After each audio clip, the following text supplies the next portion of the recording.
Hey everybody, I'm David with Bolivar Live. Once again, we've been at this house. I'm here with Landon with Prestige Custom Builders. We've been in this house several times. We watched it from the pilings on up. Yep. And it's like there. It's at the finish line. It's at the finish line. And you can see Landon took me through this home before we recorded. And man, it's every room has its own little every room has its own little details, whether it be built-ins in the closets, whether it be built-in beds, the shower tiles in certain areas, different things like that. So every room has its own little feature. And you were talking about the built-in in the closet. Whenever I went up there and we opened the doors, you turn the light on, I was like, that really makes sense because the bottom floor or the ground of a closet's always shoes or clutter. Yeah. And you really just need to hang something. Well, whether or not you're doing this as a short-term rental or your permanent residence, you don't have that many hanging clothes at the beach, like not to fill up closets everywhere. So what I found is, instead of people putting dressers inside their bedrooms, we can put the dressers inside the closets. That way you put everything away, you get your bags, you get your luggage, you put it over in the corners, which you don't use anyways, and whatever little bit of hanging clothes you have, you put it in the middle. Some closets are bigger than others, so they get a little bit bigger room, but it worked out well for my kids, my family, and we're doing it going forward in a lot of the houses. And what that does is, if you have a couple dressers in a chest and then a regular dresser, that's a lot of floor space. And so you can have a bigger bed and you don't have to worry about how much room am I going to have between the bed and the wall. A lot of floor space, but then you also don't have bags laying all over the floor.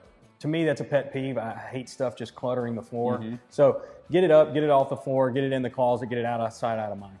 Let's talk about the showers. Yeah.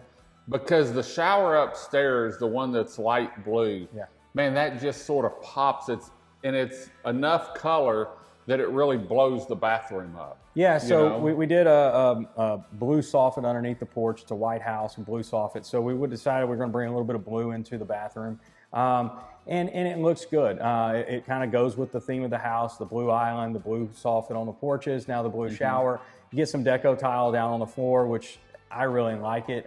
We've used it once before, and really kind of adds some character to it with the hexagons. So it was a really good look, and it turned out really well.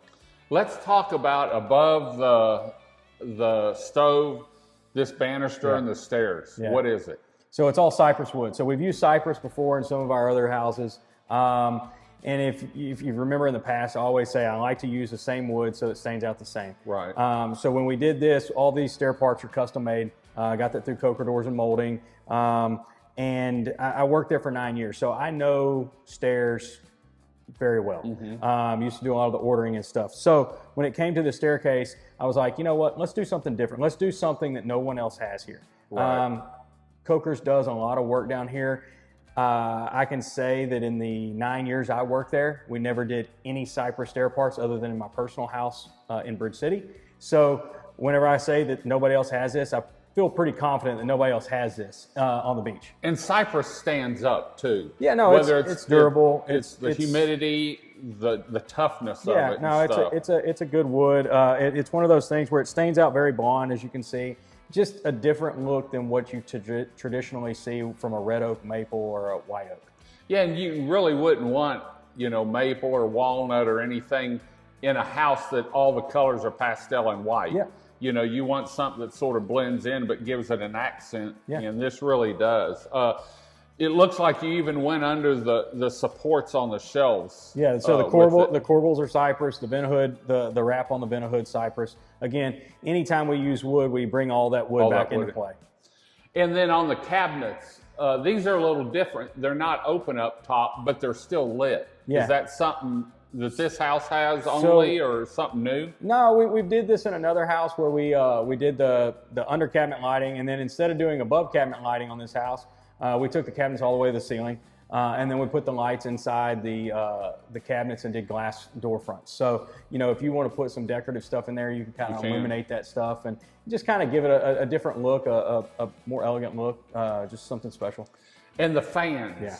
Let's talk about the fans, because you know, when you have a room a certain size, you have to have a fan to fit it. And you've sort of started using different size fans depending on what size room it is. So this is a larger living room, kitchen combined. That fan is 96 inches, so very good size, puts off plenty of air. I mean, we're standing, what, 15 foot from it, and you can still feel the air moving around right over here. So it's getting good circulation in this large room, which, and whenever you get a lot of people in here, you need that. Right. Doesn't spin 100 miles an hour. No, it's actually slower than what I thought it was. But it puts off a lot of air. Great, great. Well, if people want to get information on this house, is that on your Facebook and your website? Yeah, so we're you can get on our Facebook page, our Instagram page. You just scan this QR code. Give me a call. Get all the information you need on it. So, Landon, I can't wait. We're fixing to go back and do the model home again. Yeah. It's finished, and now we've got this one, and we may squeeze one more out of this, because I think y'all, or did you say you're going to furnish this one? Yeah, we are going to furnish this house. So moving forward, kind of something we've had some feedback whenever we had showings of, you know, people want furniture and they don't want to have to pick it out, and so. Hey, you know what? If the customer wants it, let's do it. And so, you know, I don't want that to be a reason why we don't sell a home, is because it doesn't have furniture in it. So moving forward on our spec homes, we're going to go ahead and furnish them. Furnish them, great. That's something that I think is going to be great for the buyers. It's one less thing they have to worry about. When we say it's going to be move-in ready, it's going to be truly move-in ready. Move-in ready. Great, great. Well, for information on this home or other homes, or if you're looking to build a custom beach home down here, make sure you get hold of Landon with Prestige Custom Builders. I love doing their shows. I'm sure we're going to probably make one more trip through here once it gets furnished.